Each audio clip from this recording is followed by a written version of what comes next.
It consumes us from the inside until we don't have a choice anymore.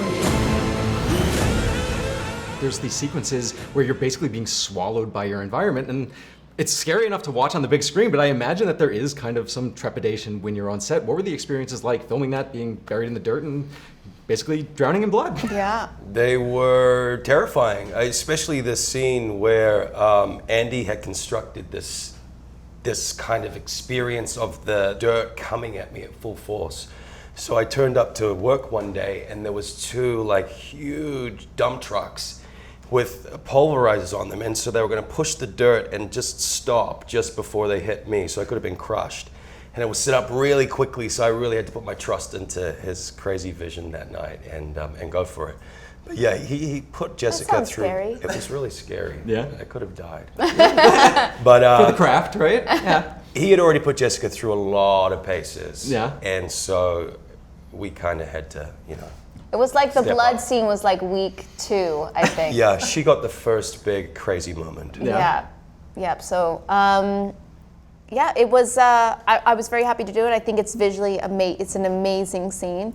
The only thing I didn't understand is that I would wear the blood through the rest of the movie. I thought that, since it's in her imagination, it would disappear at some point. And nope. So it was like 2 months of them just pouring cold blood all over me. And I'm like, Was it literally like just kind of tossing a bucket at you, or? yeah, there's like videos of me. They would fill up a kiddie pool full of blood, and and I would tell Andy, please let me know right before you're ready to shoot, because it was really cold in there. And I'd run to the kiddie pool, and then they'd take the buckets and they'd pour it on me.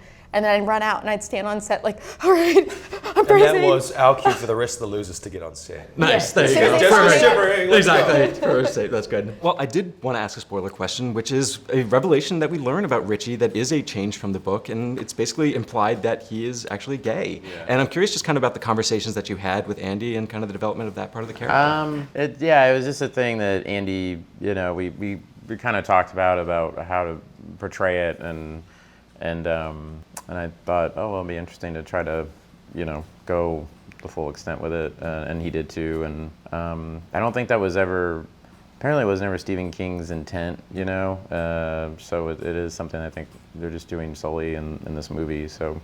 Well, it's part of the exploration of what the fears of these characters as adults are. And even though it's a departure from the book, I thought it was, relevant and was part of the things that an adult can be scared of. This movie has a more mature perspective than the first one, which is seen through the eyes of the kids. So, the fear of exposure, someone that has been sort of hiding his sexual identity because of fear of humiliation, and that it's definitely connected to an event that happened in his childhood, traumatic event.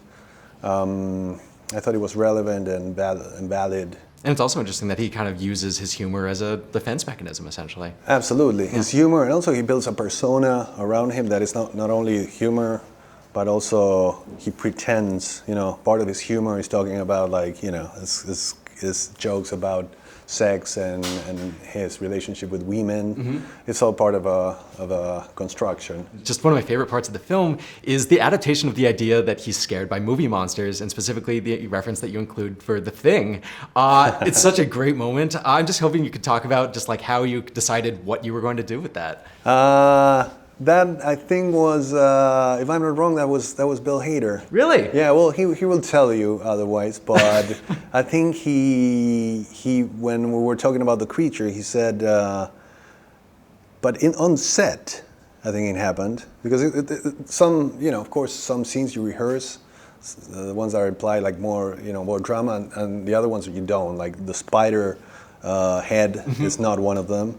So on the set, he says, well, it's going to look like the spider in The Thing, right? And I say, yeah. What was that thing that the guy said when he saw the spider? And I'm like, You gotta be fucking kidding. So that was it. So we looked at each other and said, let's do it. That's perfect. Yeah. That is really cool. And also, and Bill Hader is a movie geek also. Yeah. So we were on the same page there. Sure. Yeah, the thing came from us on the set, and I said, remember the thing with the spider? And he went, oh yeah, and then I YouTubed it, like, well, what did the guy actually say? Which was, you got to be fucking kidding.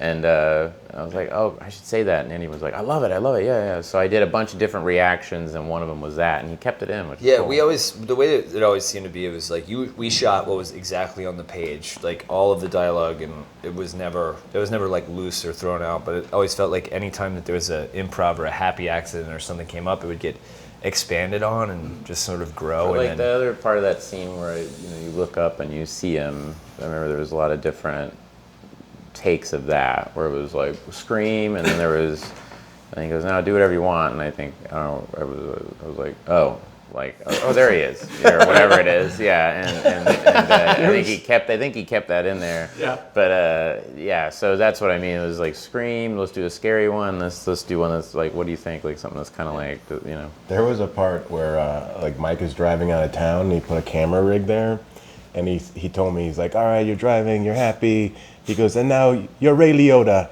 and they're coming after you. Like Goodfellas. Are you serious? That's I swear. That's a perfect example of working with Andy, where you're doing something and then he just throws you this thing and you're like, wait, what? Yeah, that's perfect. Yeah, you're Ray Liotta, and you're scared, and you're looking the copper up. is above you. Yeah, no. Well, actually, I mean, kind of that in mind, knowing that you guys kind of had these options, and also knowing that you guys haven't seen the film yet, what scene are you guys particularly most excited to see? The Ray Liotta scene. The Ray Liotta scene. Sure. It's going to be soon cinema classic, right? Yeah. I'm getting puked in the face. Yeah, that's in the movie, right? Yeah, you're getting the thrown up. That video that was sent to me while I was shooting Barry, because I rapped and I had to go shoot Barry. We were on set, and they sent me a video, and Andy Muschietti sent me a video of him getting puked, the witch throwing up on him, and I just kept playing it over and over and over. I almost again. passed out because I couldn't breathe because it was so much. Yeah. And how many takes did you have to do? Like multiple or? No, we only one? did. Andy was actually pretty cool because I was like expecting to just be there all day. We only did one, and then I think he was like, "Wait, we missed a thing where," and I was like, "Oh, great, this is gonna get my eyes." I have there's like a whole 2 minutes of pre-roll of that where I'm like, "Fuck, are we gonna shoot this or what?" Like, just so mad because I knew it was coming. I just like that he used to say like, "Fuck you, you fuck." I want to ask about the cameos because you have some really cool ones in here. Yes. I'll start with just Stephen King and Peter Bogdanovich because I love them in these parts, and it's also just really surprising to see them. So how did they come to be involved? I mean, obviously Stephen King. Well, first they're both are awesome in these cameos. We had so much fun doing them. So Bogdanovich, Andy's favorite film is Paper Moon. And we had a friend in common that knew Peter. So Andy first had dinner with him, and then the second dinner I was included, and we just started having dinner with Peter Bogdanovich, like on a bi-weekly basis. It's amazing. And one day Peter said to Andy, "You don't happen to have a role for an old director, right?" And Andy said, "Well, actually, I do."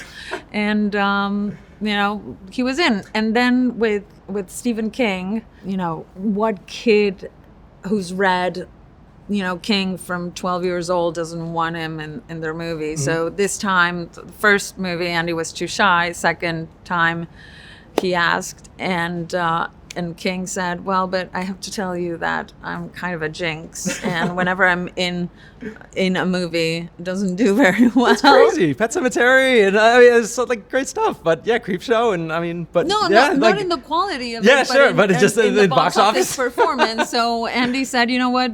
I think I think will beat the curse this time. So and they were unbelievable. And we also had Guillermo del Toro for another cameo, and he couldn't make it at the last minute. no. So yeah. That's a bummer. Well, actually, but there are two other interesting cameos because, if I'm not mistaken, both you and Andy make an appearance in the film as well. No one notices me. I'm the old student. Yeah. That was actually the last shot of the film, the last shot. Nice. And those were my production clothes. I was wearing jeans and a t-shirt, and I just sat at the base of the tree and just said, I'm gonna be in it. We made an oath. If it isn't dead,